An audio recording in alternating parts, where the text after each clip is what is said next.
Wait for pumpkin spice Bud Light seltzer. That'll probably be a thing. Good evening, Blue Jays fans, and welcome to the All Pumpkin Spice Hour with Brendan Panikar and, of course, there. Oh, sorry, this is Jaybird watching. As Adam's buying out every Tim Hortons on the side of the country and Dunkin' Donuts pumpkin spice stuff already. It's barely August, Adam. Come on. Hold on. I can justify this. So my wife's always, anytime I buy it in August, I don't use it, I don't burn it, I don't eat it, anything. And my wife's like, it's so early. I'm like, I need to buy it now so I have it for September 1st, because once you hit a burn month, it's officially fall. So like August 31st. I'm stealing that. Yeah.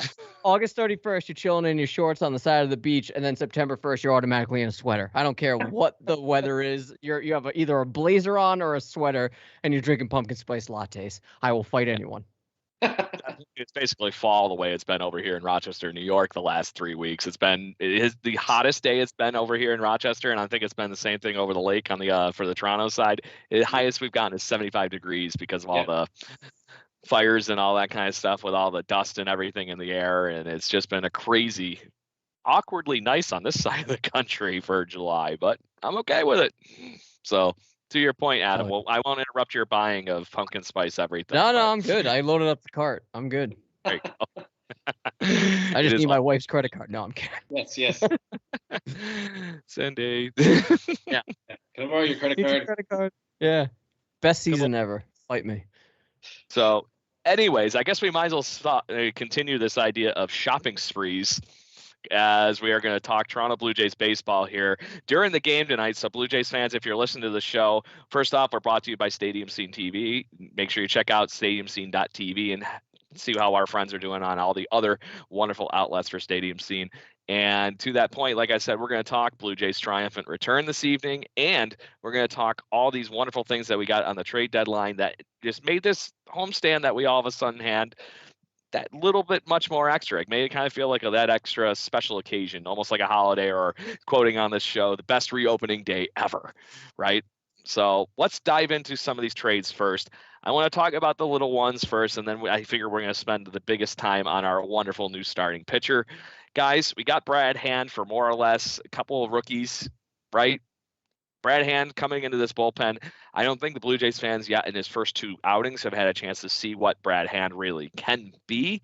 But this is another veteran left-hander that is joining our bullpen that is hopefully going to help us down the stretch here and run into this ridiculous streak that we have to really get on to get into the wild card situation. I'm going to let Mr. Corsair start off this evening. How do you feel this Brad Hand move overall helps the Blue Jays in this bullpen situation? Well, it can't be any worse than what the Blue Jays had in the bullpen.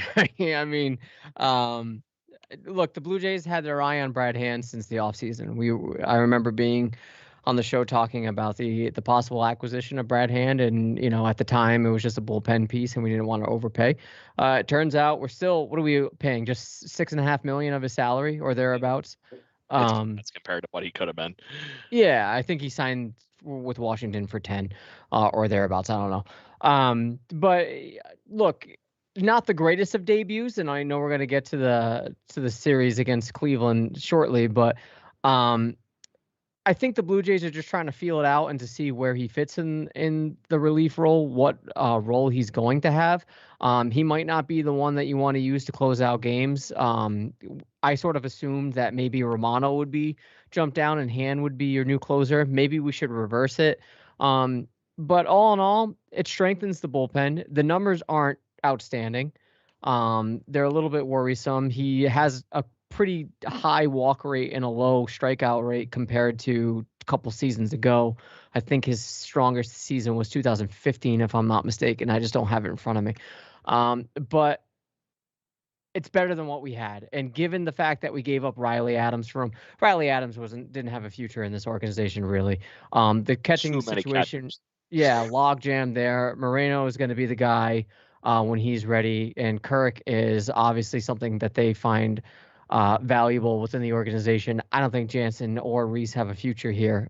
We can get into that if you want later. But all in all, you didn't really give up much. You have plenty of depth. You got to be happy with the signing, or at the very least, you can't be unhappy with the signing. Yeah, I think that's the best way to put it. You can't be unhappy with it given what you paid to get Brad Hand.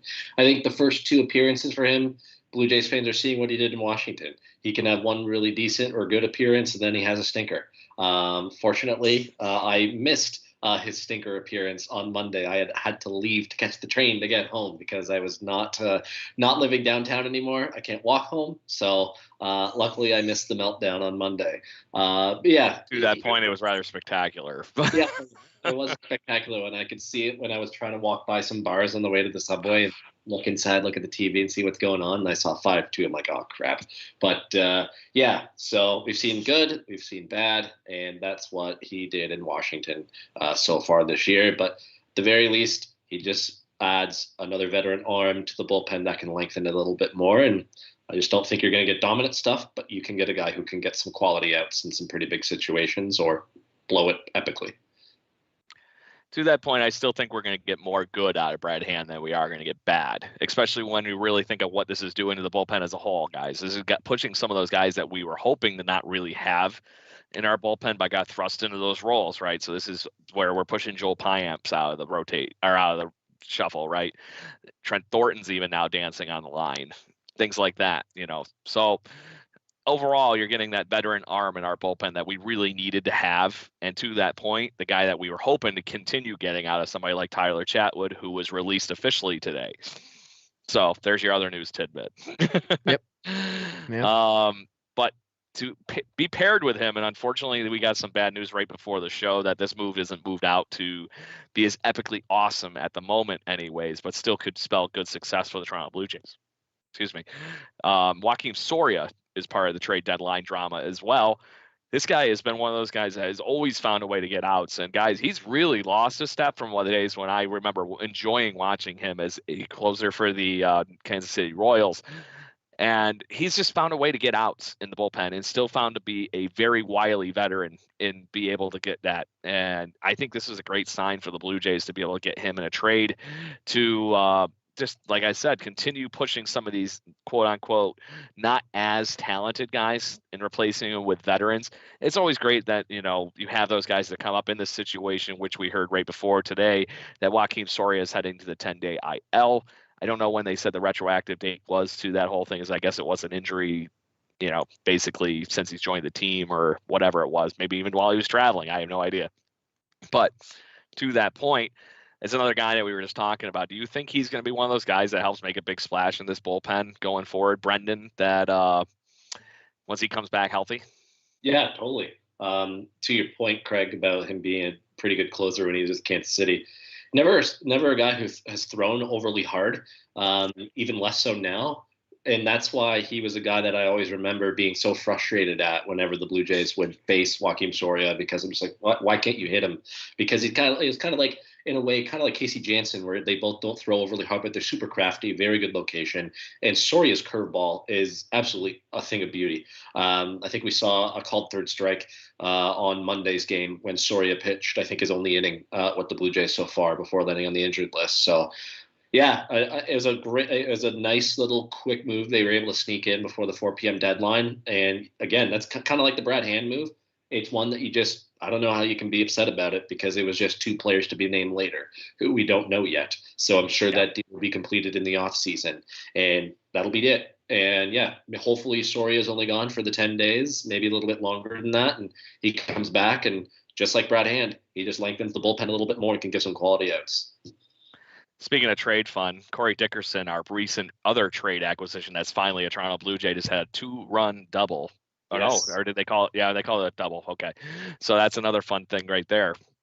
Teams overall improving, right? But do you guys, with these, I'm going to let you continue going here, Adam, with this, because I think, there's not much to be said too much on the Joakim Soria, but with those 2 guys in our bullpen pushing the rest of the characters around, and like we've been kind of seeing that Romano's still the guy, are you that much more confident in our bullpen going forward here that these games that we were coughing up beforehand might have a better chance of actually being lockdown wins?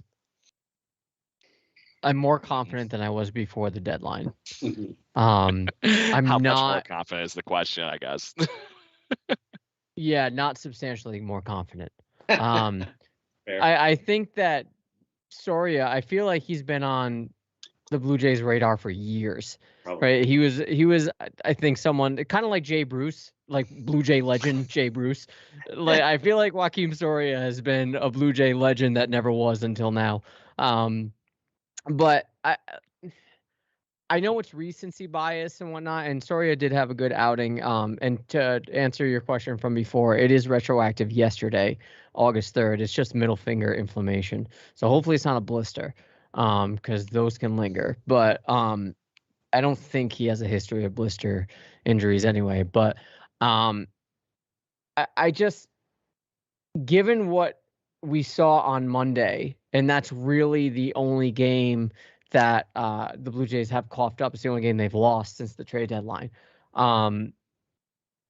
Again, call it recency bias, but that was in the bag. Like that game should have been won. And I know you're going into extras, and I know it's bullpen management. And again, you're still trying to feel out where Brad Hand's supposed to be in your rotation, but I need to see lockdown innings, and you need to have these things managed correctly. I'm not putting this one on Montoyo. You can pin it on a lot of things. You know, I just can't. Like, you can blame the whole runner on second thing. You can blame the lack of offense. They've had 10 innings to produce offensively, and they really didn't. You can blame a lot of things, and again, he was a new addition to the team, so you're still trying to feel it out. I'm more confident in the strength of their bullpen than I was on Thursday, we'll say, because it was a completely revamped bullpen. It's completely different, and they're not willing, I guess, to have guys that can't cough it up. And like you said about Trent Thornton, he might be on the fence. I'm surprised he's still here. Chatwood's gone. I don't know. I think if just Soria need doesn't get hurt, he was probably not going to be staying around much longer. But Thornton, maybe that's yeah, me. yeah, you're right. I can agree with you there. But he has 10 days to either prove it or not. And if he doesn't, there's no room for that. We can't give up close games. Now, again, these games against Kansas City and Cleveland, I mean, you should be winning these anyway. It's the games against Boston and Tampa Bay that I'm really gonna be evaluating. Those are your litmus tests. Yes, because those are the teams that you have to get in front of. The Yankees, these are the teams that you have to get in front of in order to get to the postseason. And if your bullpen can't lock it down, you're not going to sniff the postseason. No, absolutely. Point, my friend. And so to that point, go ahead. Sorry. Just to touch on one thing in relation to the trade deadline and revamping the bullpen, because Adam, you made that comment. Everybody, I know these trades happened 3 weeks or 4 weeks prior, but you can also kind of say Simber and Trevor Richards were the deadline additions as well. Just the business got done early, and just in terms of revamping the bullpen, Adam Simber has been incredible, and so he's just been such a welcome addition to the bullpen. And Trevor Richards, he's been okay. I think he's kind of like, you know what, he can get some outs. He's going to have a couple meltdowns and give up some runs in some key spots, but Richards is still more than salvageable. So all 4 bullpen arms that they acquired at this deadline do nothing but help it. Yeah, to that point, I really think right now the basic line of talent level that we need to be shooting for with all these guys that we've mentioned here is you need to be better than Rafael Delis right now, and then we're gonna look a lot good, because right now he's the guy, in my opinion, that if you didn't have the Trent Thorntons and whatnot going on, he's probably the guy that should probably be on the tipping point. And right now his talent could tip him in either direction. Could he become the guy that was basically a little bit decent for us down the stretch last year for the COVID 2019 or 2020, playoff push there? But to that point, is he a real piece? So that point is now we don't have to rely on him as much as we were. He's a guy at the beginning of the season that was coughing up things for us in the 8th inning, guys. Now he's more of that role player that, like we saw last night, you already had a 5-run lead and you just throw him out there to keep him right and hope that he does find some of that form back. But to that point now, hopefully with Simber and all these guys taking the real innings that we need people to perform, it makes it that much better. And I really think that it puts the whole thing in perspective that now you have Romano as your lockdown guy, and you guys can, debate me any way you want in this conversation. But then you really have Simber as your next guy, maybe paired closely with Brad Hand and then Soria and company when this is the quote unquote ideal bullpen, right? Probably. Yes. Yeah. I would assume Romano is going to remain the closer, and like you just said, you're a lockdown guy. I don't think you need to mess with that sort of chemistry. I think you're right. I think Simber is like your Brett Cecil from 2015. That's a good point. Yeah. Yeah, he's. I mean, This he's the bullpen kind of looks guy that you. reasonably worse without somebody like Simber. That was probably one of the Yes. sneakiest moves of our season so far. Yes, you need him, and I think with those two, you have a solidified bullpen. Those two being Hand and Simber at the moment. And if Soria can get right, it looks better. I just need to see it against the talent. That's all. They need a third arm to emerge, because if you go and think of the three guys that were relied upon most in the playoffs in 2015, it was definitely Osuna and Sanchez in the eighth and the ninth. After Cecil got hurt, it was probably Mark Lowe, who was pretty good too. I don't know who that third guy is at this point. It could be Ryan Barucki, who's getting back and looking better. It could be Trevor Richards. It could be Brad Hand if he steps up. It could be Soria when he gets back. As soon as you have three guys who you can trust at the end of the game to go 7, 8, 9, boom, you know it's lockdown, like you knew the Blue Jays in 2015 would lock it down if they had a lead past the sixth inning. Then I'm feeling really good about their chances to go on even more of a run than they're currently on. Yeah. Yep. I think they're, regardless of all the other moves and all the other things that we've seen right over the last few weeks, right? I think there is so much that hinges on the Blue Jays bullpen as far as their actual playoff aspirations. And to see them actually use these trades to be able to strengthen that effect, I think is the icing on the cake. And then there's this other wonderful thing that is probably still going to even officially alter the bullpen picture to a certain point. And we can talk about that after we talk the last trade here, unless you guys have anything you want to talk to that last bullpen part there. No. Good to go. I figured we were going to start getting lawn on that if we were. Yeah. So anyway, to that point, the Blue Jays' other monster splash to this point, and it kind of set Blue Jays Twitter on fire, because this is one of those situations where the Blue Jays actually traded and ponied up some ridiculous prospect capital to get probably one of the best young pitchers in baseball these days. And so the trade was Austin Martin and, correct me if Sammy Woods Richardson. Yep. Okay, that's what I thought. Just want to make sure. And for Jose Barrios, who is not a rental, which is the best part of this whole thing, and I think that's the only reason you can even quasi call this an even trade, is the fact that they have him for not this season only, but they have him for a full 2022 as well. So this lines up with the beginning of the Toronto Blue Jays window to the point of ridiculous. And Jose Barrios pitched his first game the other day, was absolutely spectacular. We will talk further on that in a moment when we talk the rest of the series for the last week. But gentlemen, I want to start with Brendan first, because I gave Adam all the other fun starts points for the other trade talks. Sure, yeah. And plus, I got to give Brendan the opportunity for the Toronto return to enjoy his new homeboy here, I guess. But to that point, Jose Barrios is a Toronto Blue Jay for basically a season and a half guaranteed. And Brendan, he's already made it abundantly clear after that first debut, he is wonderfully happy. How much does this mean to this team right now? Oh, it's huge, because you can feel good about getting a win 3 out of 5 nights now.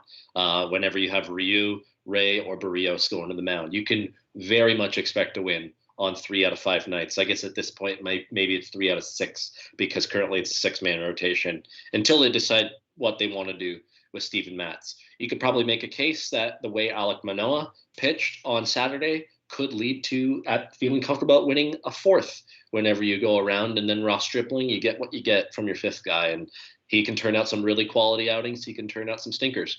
But lately, ever since that big meltdown in May, Ross Stripling, more often than not, has delivered quality starting pitching. So I think it just is the move that kind of locks in the rotation to be able to, kind of like how David Price locked in the 2015 rotation as things were coming together. You had Marco Estrada coming in and doing really well after he came in from the bullpen in 2015. R.A. Dickey figured it out in the second half of 2015. Who else was in that rotation? Stroman came back later. But regardless, the 2015 rotation really solidified itself to the point where you're probably going to get at least 6 good innings per outing from your starter and turn it over to the bullpen and deliver some wins. That's what Barrios could do, and I think will do for this rotation. It's incredibly exciting, but we can debate about the price tag on it for sure. It is a very steep price to pay. So I am not taking away from that. It is something that will be debated about for years down the road if one of two of those guys or both turn into stars for the Twins, or if they can't re-sign Barrios after 2022. So it'll be interesting. But for now, Blue Jays fans should be pretty happy. I think that right there is the kicker on who wins that trade. Yeah. If Barrios stays after 2020, this looks like an even trade, I think, at the end of the day for both sides right now. But Adam, I'm going to give you the point here to talk prospects and Barrios. But the rumor has it was not only were the Yankees involved with this, the Red Sox and the Phillies were also the other quote unquote contenders to land Jose Barrios, and the Blue Jays ended up landing as the quote unquote front runner for about 5 minutes until they announced the trade. And so first off, your feelings on the trade, the price we ended up pays. I know you were high on Austin Martin as a untouchable and hands off. Sorry, no trade fund. So let's hear the Corsair rant of the evening, because I feel it coming. It's not so much of a rant. It's all right. So we had reason to believe Friday that there was going to be the Blue Jays had to do something, right? Given the fact that there was everything going on around them, it was either they were going to sell off some expiring contracts, which it didn't seem likely because we were getting other rental pieces in the process, or we were going to sort of push into go, and we didn't even go all in. We made a pretty decent sized push. Strategic push. Yeah, I would say so.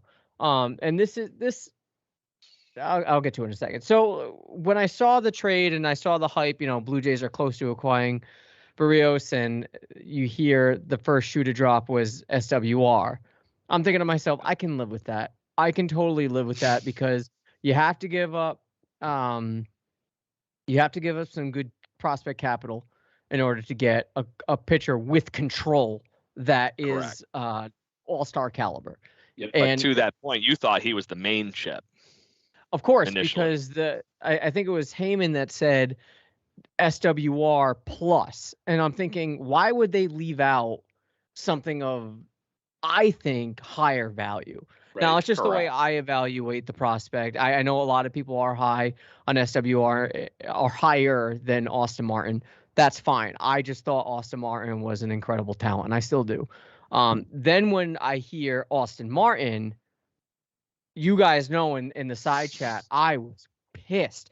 I was pissed because he was, again, it's a matter of positional depth and where you're going to put him, and those are future problems. But you just had someone that slipped to you in the draft that was touted as the best player in the draft overall, possibly a 5-tool player. Yeah. And then so I was pissed, and I take a moment and I'm thinking to myself, all right, let's take a look at his numbers. Let's just take a look at what we have. Blue Jays are built on offense. Not just built on offense, they're built on power. This is one of the only things that is really carried over from the 2015-16 sort of philosophy on how to build a team. This regime has sort of continued that. And I know during the off years, during the off years, you didn't see that really present, but now you can see that even with this Barrios trade, that this team is still built offensively stronger than they are on the defensive side. So you look at his numbers and you look at, his OPS is high. It's 807. It's pretty good. His batting average is high. It's 281. Again, these are AA numbers. But then you look at his slugging. It's 383. It's pretty low, right? And then you look at his home run numbers. He only has 2. He only has 2 home runs in Delta Dental Stadium. That you I think should I be give it mass. On Delta Stadium. Yeah, just saying. It'll be off a tee, but yeah, people are hitting the hotel. It's not that big of a stadium. I'm not taking anything away from his talent, but it doesn't seem like maybe the evaluation was a little bit off. I'm not saying he's not going to pan out. I'm not saying SWR isn't going to pan out. But the bottom line is, when it comes to trading away prospects, you don't know. You don't know what they're going to be. And you can't really evaluate this trade right now until you know. Until it's kind of like the R.A. Dickey trade. We can evaluate that in hindsight because Noah Syndergaard became a pretty good pitcher, if not a fantastic one. And Travis d'Arnaud has been a serviceable catcher. I would like him on the team, just for the He would help presence. this team right now, even. Yes, But yeah, to that point, would have never kept him past Russell Martin and all that other stuff either. So yeah, continue. R.A. Dickey ate up innings. Was he worth Noah Syndergaard in hindsight? No. But you don't know that until the trade's over. Now, could SWR be the next Noah Syndergaard? Certainly could. Could Austin Martin outperform what he's doing right now in AA? Certainly. But you don't know. You know what you have in Barrios. And right now is the window of opportunity to really execute that. Yeah. It's a paradigm shift. This is a clear sign of a paradigm shift from this front office. I have never seen them this aggressive. And to see that they went out and got a guy for a year and a half of control, and you have to sell him on staying in Toronto. He probably won't. Maybe he will. But you have him for a year and a half to really go for it. Yeah. And they gave up 2 of their top 10 prospects? That is unheard of from this front office. So anybody saying that they're clutching on to precious jewels in the farm system, that they're all this 42 years of control bullshit that we used to hear in 2017, I don't want to hear it anymore. This front office made their mark. They built capital in the prospect system to use to liquidate for players like Jose Barrios.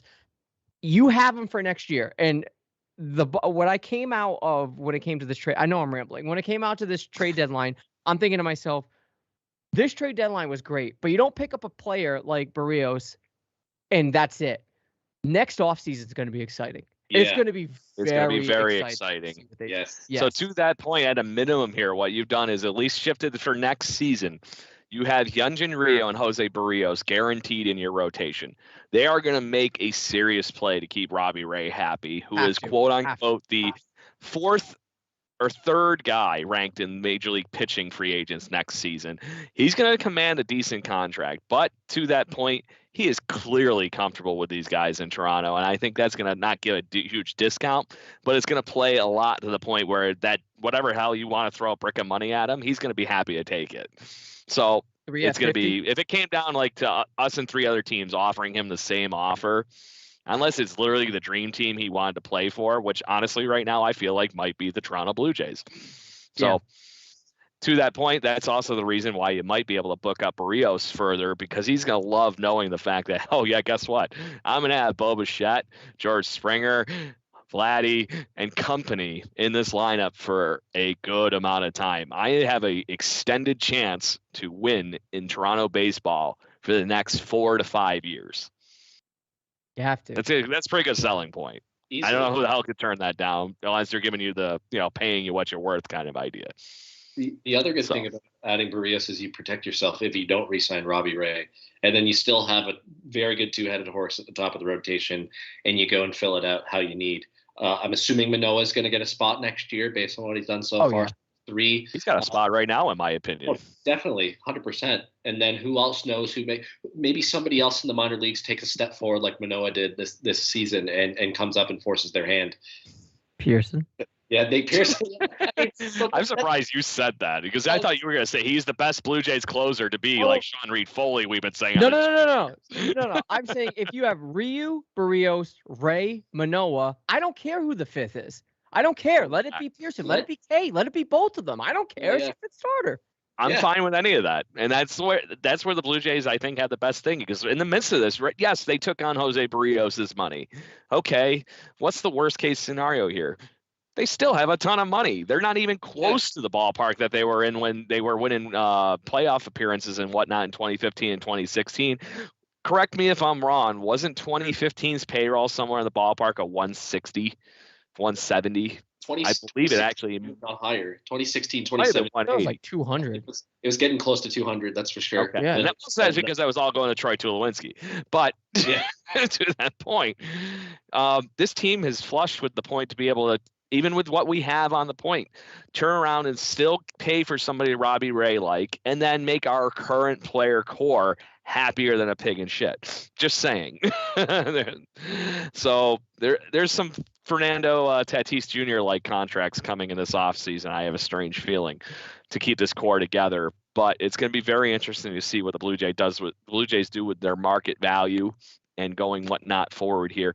But to the point of the Jose Barrios trade, I tend to agree with you.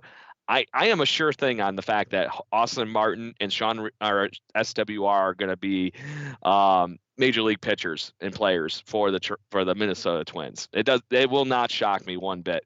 But is one of them does SWR pan out to be a Matt Boyd, or does he turn out to be somebody like David Price or company? That is the question, right? How bad is it going to look in hindsight? I'm in the ballpark that even Austin Martin is still going to be a valuable major league player, but he's not going to be Bo Bichette, in my opinion. He's going to be a guy that's, at least right now, his current game is hit the ball hard to the gaps. If he grows up to the point where those turn into balls that go over the fence, yes, he's all of a sudden a 20, 30 home run guy. But to me, he's going to have a very similar career path to Byron Buxton in Minnesota. And that's perfectly fine.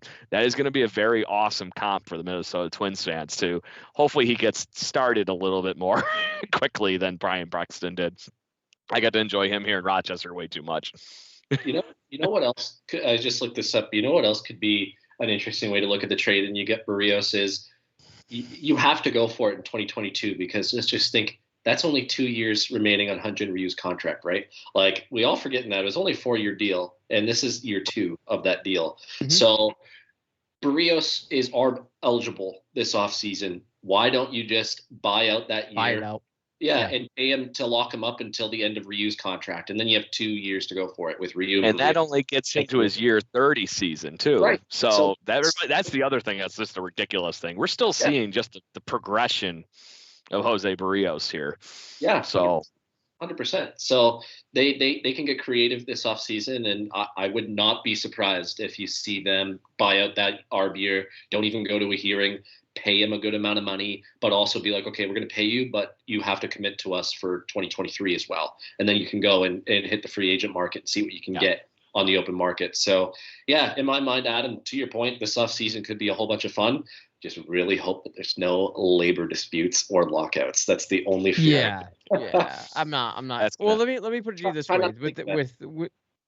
With the labor dispute aside, right now, this is pretty unheard of. Right now, the Blue Jays payroll is just south of 151 million right now, for this year. Next year, it shoots down to about $65 million.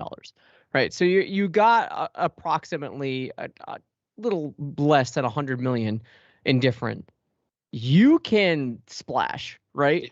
And that's just next year. The following year is 60 million, and then 24 and 25, it's about 24 million each, just on the books, right? So you have plenty of money to play with, and this is obviously excluding of an inevitable extension for Bo and Vlad. You have to do that, and that would be my first order of business. You have to extend at least. I would Vlad. even think before you see a signing of Barrios or anything this offseason, those two guys are now official full-on major league players and played 162. Basically 262 game seasons. And, obviously, like I said, the first one is really 2 seasons spread out, but to that point, now that they've got those games under the belt, you know what we're getting. I'm sorry to say.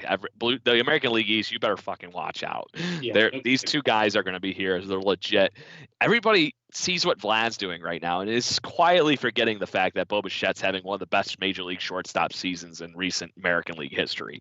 Yeah, He's got almost 70 RBIs right now, plus all the runs scored from what he's doing. It's insane. Not to mention he's batting with the bases loaded right now with 1 out. Just saying. You have plenty of money to play with, and if you can lock them up, you have no excuse not to push, right? And I know the Red Sox are still going to be the Red Sox, and they too have a pretty decent amount of payroll to play with. And of course, Tampa Bay, they don't like to spend, but you can never discount them. But you have an opportunity to make a serious push. You have an opportunity to at least get yourself over the Yankees. You have that opportunity. And you might have even done it this year. There's a good possibility that you have. But in order to sustain that, you have to be willing to open up the checkbook. And we have all known from, the new regime in 2016 that when the time comes to open up the checkbook, they'll do it. And not just in terms of actual cash, but in this trade deadline, it was prospect liquidation, and they actually did it. So I don't want to hear a single complaint, not from you guys. I know you guys are with me, but I don't want to hear a single complaint about this front office henceforth from Blue Jays Twitter. Not a single complaint. You just killed our message board. Listen, if you love 2015 and we all did, and we all loved the hype at the trade deadline. This is exactly that. This is very close to that, but done in a sustainable fashion. Yes, that's the biggest difference. Because yes, we, like you said, we sold 2 of our best prospects in our system. But if you guys looked at the top 10 prospects, still, that's still better than a lot of teams in baseball. Just saying. 6 in the top 100 after this trade. Like, it's ridiculous. Yes. And there's a couple more that are probably just below 100. So there's still more talent coming, man. Like, it's not even close to being dry. Correct. I would say this knocks us out of the top 3, but you're still in that like 5 to 7. Yeah, definitely. Yes. The other thing too, Austin Martin, as I saw that SWR as part of that trade, Adam and Craig, and my thought was, okay, that's fine. Like, you know what? They still have Kloffenstein. They still have Pearson. Like, I didn't know that Pearson wasn't going to be included, but I assumed he wasn't at that point. You still have Pardinho, who's coming back. You still have a whole bunch of other collection of arms. When I saw it was Martin, I too was just like, wait, what? They traded Austin Martin? But then as more people thought about it and more rational takes were coming out about it, you got to remember Orelvis Martinez. I saw an article today was asked about by every single team that the Blue Jays talked to. They're like, we want Orelvis. Like, no. So his emergence and his recent promotion, I think it was up to Vancouver or somewhere else recently. He was playing in Vancouver, and I believe he had home run in his debut. Just saying. You're right. So his emergence, he's not too far off. And then Kevin Smith as well. And Kevin Smith will be up here probably by next year. So that kind of starts to cover you for Austin Martin when it's all said and done. Kevin Smith is going to look oddly similar to Santiago Espinal's rise, I think. And to Adam's credit here, you are 100% right. What the fuck is he doing in the lineup over at Breivik Valeria? I don't know. Like, you want to win games, you put your best defensive third baseman, and in that we have agreed is Santiago Espinal. Period. He's batting 300, and he's been on fire lately. No, let's bench him for 2 games. Kevin Biggio's on the IL. We don't need a third baseman. And that's another thing. You know, when it comes to Austin Martin, where are you putting him, right? Assuming that he makes his rise. I know it's a future problem, and you make room, but there's a log jam when it comes to just sort of like Riley Adams, but not nearly to that of a degree of severity. Talent, right? Yeah, where are you going to put him? Now, we assume that in third base is going to be Grosjean's job for the taking, and all signs point to that. Maybe not next year, or maybe to start the year. Who knows? Unless they sign a third baseman or trade for one. But, you know, I think the writing's on the wall with this, that Marcus Semien is probably going to be gone, and I'm eerily okay with that. And not to say that I don't appreciate his contributions. He's been fantastic for this club. And if we sign him, great. Yeah, I just don't know that you're going to want to pay what it's going to cost. I'm looking at like a $20 to $25 million multi-year deal. He's not going to settle more and more like that every day. Yeah. I'd rather spend that on pitching. Yeah, correct. But to that point, that might have been one of the reasons why they decided, you know what, maybe we should make this push. We spent a good amount of money on Marcus Semien, and he's been an all-star.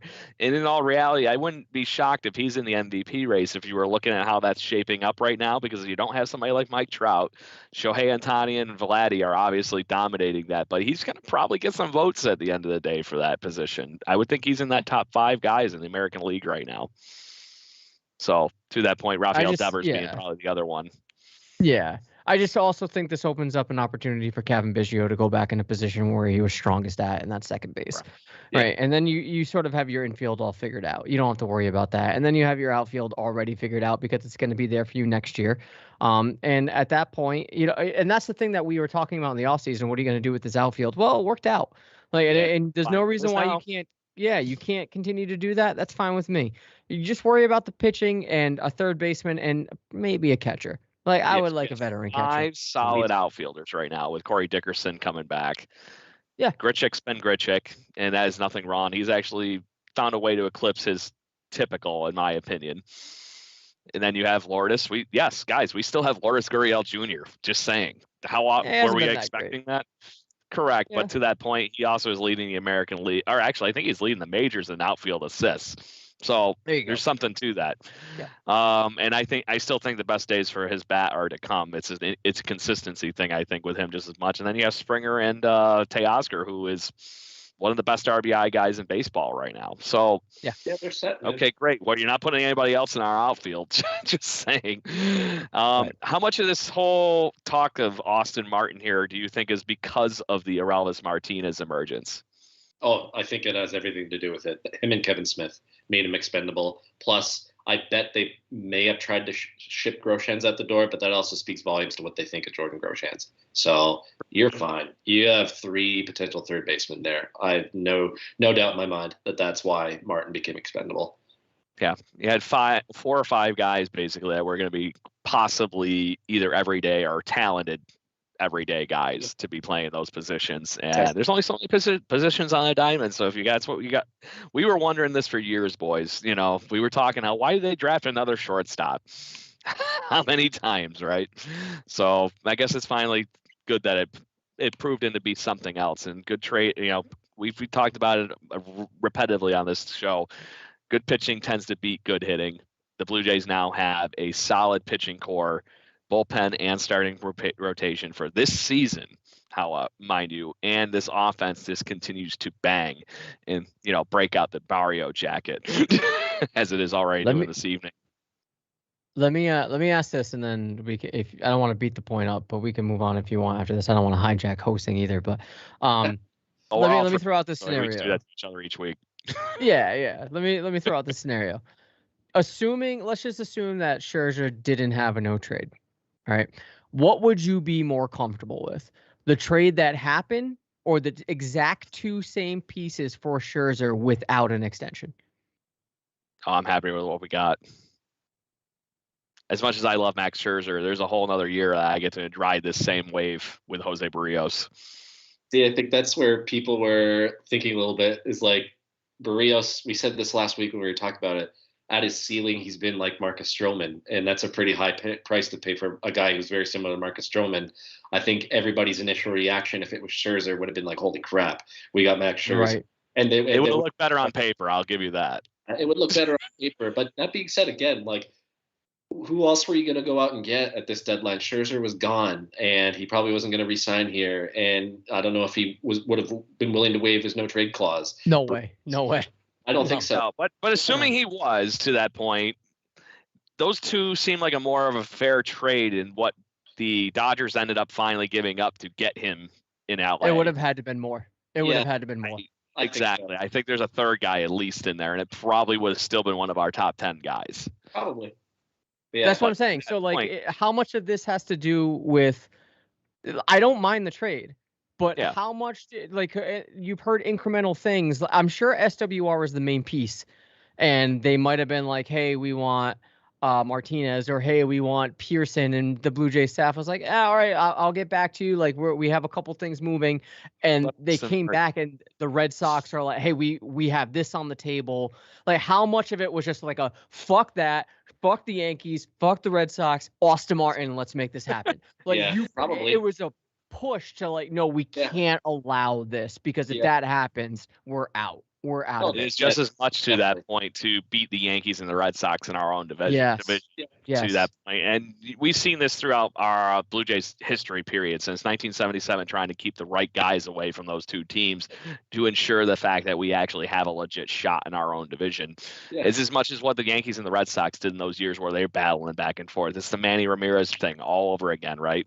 The fact that, who's going to outbid who to be able to finally land Manny Ramirez and get him there. And he fit better in Boston, or even to that point, yes. Here's another way to ask that question, Adam. It's a really good question. How pissed off would we have all been if Barrios went to the Red Sox, the Rays, who were reportedly in on him, or the Yankees, and we found out that the Blue Jays offer a couple days later was Austin Martin and Simeon Woods Richardson, and or the Twins asked for that. I would say, how wasn't that enough? Yeah, I would have been fine. No, yeah, if the Twins asked for that and the Blue Jays front office said no, I don't want to do that for Barrios, would you have been okay, or would you have been pissed off that the Blue Jays front office didn't say, okay, let's do it? I would have been pissed. Yeah, same. I would have been upset. Everybody would have been. And to that point too, I also don't feel like the Yankees, after the trades they've made, have that talent to even offer in a package. No. And same thing with the Red Sox right now, who are in the midst of trying to rebuild and revitalize their minor league system. Hence the reason they have made the trades like the Mookie Betts thing and all that over the last few years. So if we weren't able to beat them on a trade, there was something wrong with it. Yeah. Yeah, and Yeah, that's the whole point. You don't want to look at this trade as just what was in and what was out. Like you sort of, it's not as linear as it appears. It's definitely more broad and saying you're not just trading with the Twins, you're trading against the Yankees and the Red Sox. And in order to keep yourself in the conversation, you have to make these moves. And as aggressive as it is, and as you know, it may hurt. I'm willing to bet the people that were upset about Austin Martin probably have never really seen him play. Right. And that's fine. Like a lot of people don't have to pay attention to the minor leagues, and you might have just seen highlights on Twitter and stuff, which is fine. That's not a criticism. But again, you don't know what they're going to turn out to be. You don't. I just remember the legend of Brett Wallace. Remember the legend of Brett Laurie. Remember the legend of Kyle Draback. Remember these legends that were going to turn JP Arancibia, going to turn this team around. Ricky Romero. They are on the way, and they didn't happen. Nothing. Correct. Nothing. And Brett Laurie got his Josh Donaldson prospects. And that's why you've seen guys like Vladdy and Bo have taken that step away from being prospects into MLB talents. And that's where the argument always is. Right now, the Blue Jays trade for a guy that basically 2 out of 3 people in this exact conversation said that we're going to be the 2020 freaking Cy Young Award winner in Jose Barrios. And I'm talking about you, Brendan. Yeah. I love the Minnesota Twins. He would phenomenal 2019. Yeah. And too young to be not moving upwards, right? Yeah. And I think this is the guy that in the tank. If he's Marcus Stroman now, I tell you right now, if you compare where those two guys were in their career, Jose Barrios is going to easily eclipse Stroman's stuff easily, in my opinion. Did you hear what Morosi said? I did not. He said he has the best stuff this team has ever seen. Pure stuff since Halladay. And that doesn't shock me. I saw Jose Barrios pitch for the Rochester Red Wings here in town because until a year ago they were the Minnesota Twins minor league affiliate. Watching that kid pitch here in his age 22 season, I think. He blew through Rochester. Nobody could hit him at this level at AAA. It didn't shock me he was here for like barely anything, or at least what felt like the blink of an eye. And he didn't come back at all, except for one rehab start, if I recall. So, which was fun to watch, just saying.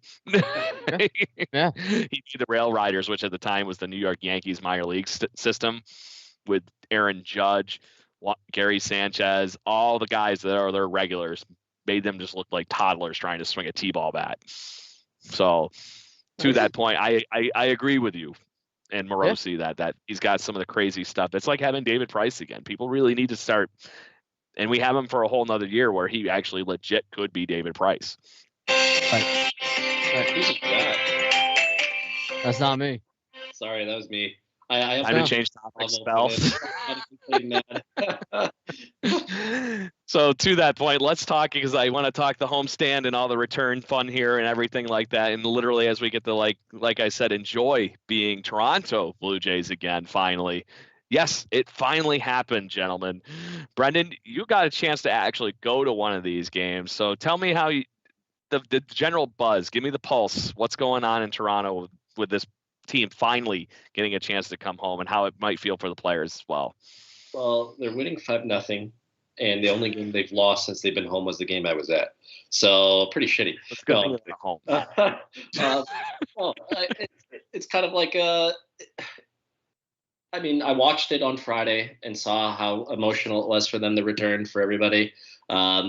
When being at the stadium on Monday, it felt like a return to normal, even though you had to wear a mask, which is totally fine. We've done it for the last year and a half. It's like, whatever, it's something on my face. You can take it down to drink and eat just like normal out of the patio, whatever it is. It's a little more relaxed being in the stands. The ushers aren't as quick to be like, hey, put on your mask. They don't actually. I didn't see a single usher say that. In the concourse, everybody wore one, which is great. So people followed the protocols very well to be at the game. And look, that's the trade-off that you got to be thinking right now. It's like, I would rather go to a game and wear a mask than not go to a game or have the Blue Jays playing in Buffalo. So from all that standpoint, it was great. But no, it's given the city a boost again. It's nice. It was nice seeing a whole crowd of people walking to the Rogers Center for a change.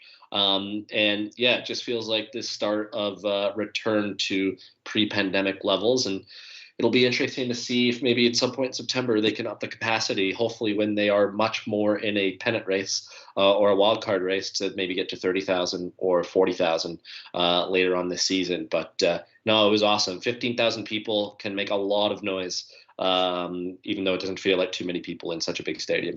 Yeah, I was shocked at how loud it was on the TV broadcast with even the roof open. I thought that was the thing that was more shocking to the fact, because I've been there with a concert and with the roof closed and everything. And it's like, holy crap. So there's a reason it's a Thunderdome, right, at that point. Yeah. But to that point, was it like when you were walking back into the Rogers Center for a game, was everybody out playing, the bucket drums outside? Was the vendors and everything back? Did it feel more normal going back into the ballpark? Yeah, definitely. Yeah, it was like, it felt like party's back. Yeah, party's back. It felt like pre-pandemic life for a couple hours, being at the game and seeing everybody walk up. But again, the only difference was everybody had to wear masks and just social distance a little bit. Yeah, good deal. Adam, what did you get out of that first broadcast, being able to watch the Blue Jays finally playing a home game for the first time in 164 road games, is I think the number? Yeah. Yeah, it was like 670 days or something thereabouts. I think they said 200 games or something like that total, or something like that. I can't remember what that. So MLB TV does a cool thing now where you can actually watch the pre and post game for Blue Jays stuff. At least I can here in Rhode Island. It's probably blacked out for you, Brendan, but it was really cool watching the pregame show for that, and seeing the hype video and the welcome home stuff. I was happy that they brought up the huge ass Canadian flag, sort of what they should have done for Canada Day, but obviously they were in Buffalo. It felt like a legit opening day again, and I know last year the season started. When did it? In late July? Late July. So it's sort of eerily reminiscent to that. Like the whole first half of the season, it was whatever, even though it mattered. But you had that sort of reset at right after the trade deadline. Like, all right, this is a new squad. We're back home. You have fans in the stand. Yeah, you can tell people were pretty emotional about it, and you could tell the players were psyched to be there, actually having people cheering for them in their home stadium rather than risking the boos. Given the fact that they had a win too for the first game, that was incredible too, and on the way they won too with the Espinal catch was incredible. And again, best third baseman on this team today. It was phenomenal to watch. It was sort of like, okay, last year was fun, and you got to, and I know for Buffalo, Craig, I'm sure it did a lot for the city, and we gained a lot of new fans, as we've discussed last week. But the fact that they're back where they belong, and no disrespect to Buffalo, they have their longtime fans that have been there since the beginning, and that appreciate, and seeing home plate lady was fucking awesome too. Yes. Watching her walk the ball up to Vlad was just perfect. It was not just that. It was the fact that the announcer didn't say her name and just referred to her home plate lady. Yeah, it was perfect. I hope that's your real name. But yeah, if it isn't, I would have. If I were her, I would have already changed my name, and it would have been the home plate lady. Name is home. What's your last name, lady? What's your middle name? Yeah. I am home plate lady. It was an emotional sort of viewing experience, and being miles and miles away from Rhode Island rather, and watching that, it sort of settled in, and it felt like I don't want to say we were watching exhibition games, but you had that sort of inclination of like, this is not quite right watching the games in Dunedin and Buffalo. Now watching them in Toronto, you're like, all right, now it's game on. Let's do this. And hopefully that gives them sort of a mental push to, give themselves that edge to get a wild card spot. So far, so good. So far, so good. And I think to the point on that, let's just talk on that whole series, guys. I feel like that you mentioned a minute ago, that Santiago Espinal catch, the excitement of Bo Bichette when that happened, and just how the team just completely rejoiced and let loose in that moment. I think that is a microcosm and a perfect summary, and not to mention one of the best ways I've seen to end a ball game in a long damn time. And funny enough, I think Santiago Espinal was actually my other favorite moment of recent Blue Jay history. When he was playing the minor leagues, he stole home plate to close out a game, and nobody remembers that. So I was watching that game on minor league baseball TV, and it was just epic. And it was a Blue Jay off night, so I was flipping through all the minor league feeds. So to watch him do that, like I said, the reaction of not just Bo Bichette, but if you were able to take that snapshot of seeing him catch the ball and the angle catching Bo Bichette's face, you could see instant gratification in the fact that, guess what, we're home.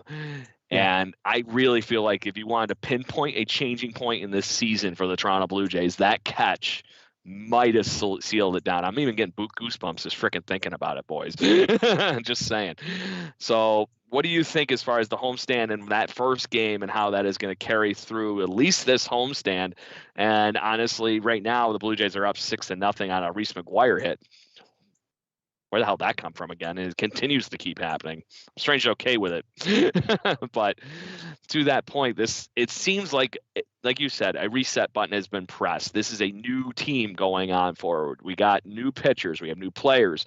We have rejuvenated lineup with George Springer actually being legit in this lineup. There is something that feels like a new team here. And Adam, you finished up the last point. I'm going to let you continue to start this first one. Is this a contending team right now? Because it sure as fuck feels like it after this last series and this last week. I would say they're better positioned now than they were when we talked last week. Last week, I was on record saying this, as currently constructed, is not a playoff team. And as they were currently constructed a week ago, they were not a playoff team. Now you have an opportunity, right? And they're 3.5 games back from a wild card spot. The schedule isn't super favorable in the immediate term, but you got games against Anaheim, Seattle, Washington, Detroit twice, and Baltimore to finish out this month. Yes, you have Chicago and Boston in between there, but and they're both 4-game series. If you can split both of them and take advantage and win every other series, you have no reason not to. Those games against Seattle are crucial. Those games against Boston, crucial to get to your wild card aspirations. If you can take advantage of them, and right now they have no reason not to, no reason why they shouldn't. They should be able to take 3 or 4 against Cleveland, and we're seeing that right now. But if you can split against Boston, split against Chicago, and win, I'm not saying sweep, win those other series, there's no reason why this team can't contend for a wild card spot. There's a good chance in those numbers that you were just laying out. There's 70% a chance of wins in those leftover games. And that is in that ballpark of where we were talking the wins totals. Brendan, what are you thinking? No, the way, Adam, you just laid it out on the table is exactly a tweet that I have up right here. This was on yesterday morning.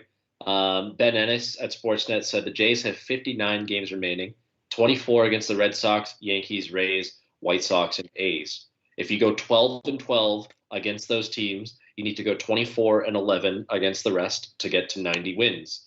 That right now seems doable because we're seeing what they did against Kansas City. They swept them. They're beating teams like Texas, sweeping them. They should win at least 5 out of 6 of those against Detroit. They should win at least pretty much all of them against Baltimore. They should win majority of them against both of them against Washington. Have to. You need to take both against Washington. Basically, you have to throw some sweeps in there for sure of these teams, but that's what the 2015 team did after the trade deadline. I know they beat good teams on that run too, but this route to the playoffs is going to be a little bit more challenging with the teams ahead of you, but also the games you got to gain on teams like Oakland, or at least try to close the gap between the Red Sox and the Rays and yourselves. But it's doable. I'm not going to say it's not doable. They might come up short. They may have been done in by that awful stretch in May and June where there were so many blown leads and losses. But I think at least this is going to make a very fun end to the season. And hopefully the combination of being rejuvenated by returning to Toronto, rejuvenated by adding new players and good players at that, can lead them to go on a run. And so far, so good, man. I mean, they're doing exactly what they needed to do against Kansas City. Would have been nice to sweep Cleveland, but 3 out of 4. I think that's what we all predicted last week, Thursday, when we recorded. And they're on track to do that as long as they don't blow today and they win tomorrow. And who goes tomorrow? Who's pitching tomorrow? It's Manoah? No, Stripling. Right. I think it's Ross Stripling. So Stripling. You know what? Get a couple runs early, just like you did today, and you should be fine. And to be honest, I don't see a couple anymore. I don't know if you're watching. Yeah, good. Keep on piling them on, man. But to be honest, I don't see why you cannot take 3 out of 4 against Boston this weekend with the starters you have lined up. You have Robbie Ray on. Is it Friday? No. Sorry, Manoah Friday. Ray and Barrios go in the doubleheader on Saturday. You need to win both of those games. And then Hyunjin Ryu specifically said, I don't want to pitch on with an extra day's rest, so I can be lined up to pitch that Sunday game against the Red Sox. You have your 4 best starters going. You have to take 3 right there in that series. So to that point, because I mentioned that the game is starting to look a little one-sided, the Blue Jays are now leading 8-0 over the Cleveland Indians in the bottom of the 3rd, only 1 out. George Springer is the best way I can say it is in fuego right now. Another double, scores 2. I think he's got 3 RBIs with the home run tonight. Slightly ridiculous. And now Vladdy's up with 1 out. Good timing, right? To that point, that right now, honestly, if you really want to look at the Blue Jays lineup, even offensively, right, we basically got another trade acquisition with the fact that George Springer is legit showing up at the right time to that point where you were going there. And I think right now, I'm honestly going to give him Paul Molitor's nickname of the Igniter right now, because that is what he feel like that he's been the injection that this Blue Jays offense had needed. And everybody's been contributing. This lineup is a 1 through 9 right now. It's going to be very fierce. And then now we have the pitching and the bullpen, the bat around that. This team on paper, in my opinion, right now looks like a better team than the Yankees and the Red Sox. And I'll give you the Rays a pass because they're the Rays. They find a way to make it work regardless of what's on paper. There's chinks in the armor for the Red Sox and the Yankees. Do we steal the division? I don't think so. No. But to that point, there is a legit shot all of a sudden, and the Blue Jays revitalized. And like I said, I would have almost put them dead to rights. And I think all 3 of us kind of agreed on that literally a week ago. Yeah. And we've already seen what this home field advantage finally, the Thunderdome return, has been doing for the Blue Jays. The offense is clicking on all cylinders right when it needs to be. The pitching is doing what it's supposed to be doing. And to that point, fellas, unless you have something you really are dying to add, let's hit the picks to clicks and see how this is going to pan out for the Blue Jays over the next week. I'm good. Yeah. Good? All right. So after today, because we're recording on a Wednesday, we have the 1 more game left with the Cleveland Indians. I believe we were saying we're going to try doing Thursday next week because of the weirdness with the the West Coast games that are coming up, because the Blue Jays play the Red Sox and then the Anaheim Angels in the next week. Yeah. Sure. So to that point, last week, I forgot I'm on the backside of the paper now. Brendan Panikar had George Springer. Ouch. Yeah. Adam, even with his cheat code and blowing up his Nintendo controller with a Konami code, did not quite make it with Vlad, even though he had a crazy week. And then I had a stellar start from Hyunjin Ryu, but I don't think I really can argue with the reigning player of the week. And I literally just say he's hotter than fuck. He's like Hansel from the Zoolander movies right now. He's just so hot right now. Yeah. And it's also the fact that he beat the cheat code. Yeah. Right. So you have exactly to full on significantly too. Yes. And that's not even to the point where Vlad had an off week or anything. I still think he had 2 home runs this past week and probably batted 300. That's what happens when you bat 444 for the week with a few home runs and like 11 RBIs. Yeah. Something like that. So to that point, Brendan, you are a snake in the grass sneaking up behind me. You and I are now officially tied for the lead on the picks to click for the season. So on that point, and then we obviously have the guest spot still filled in by Robbie Ray and Chris Keith. The default carryover, I guess, we'll keep that. But to that point, Brendan, you won. Who's your pick? And remember, we've officially instituted the no repick for the last week job. So continuing to ride George Springer if Adam's ready to pull that cheat code for you. Just saying. I'm going to go on the pitching side of things, and I am actually going to take new acquisition Jose Barrios. I think he'll have a good start against Boston on Saturday. I'm not going to say he's going to go the full 7 in the 7-inning doubleheader, but he'll definitely pitch a very, very good 6 and get the win there.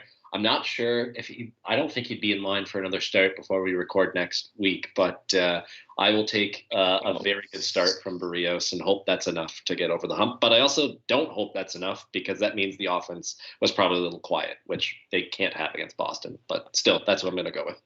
So technically, he might actually be pitching the Thursday when we record next, because we also had that Anaheim doubleheader I forgot to mention. I forgot about that.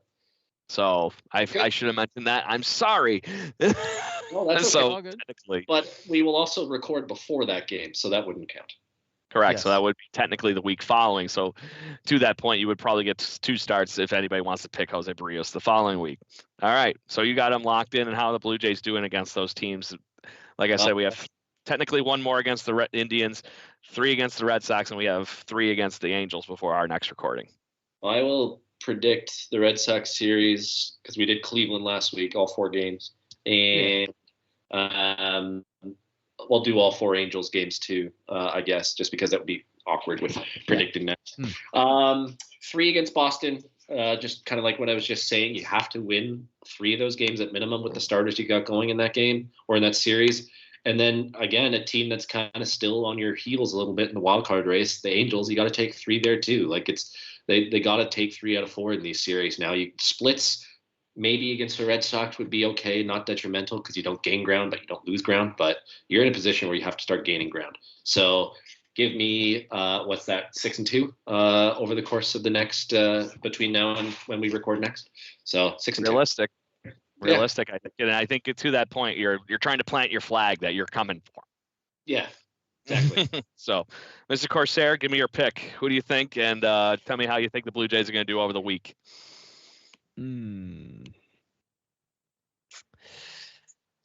I'll go Simeon. There you go. For my pick. In terms of the series, Red Sox coming to Toronto. We haven't really talked about this. I'm wondering what the vaccination status of Boston is. And I wonder if that's going to play to their detriment. I thought they were one of the teams that didn't get to 85 yet. They might. I don't know. Might have been.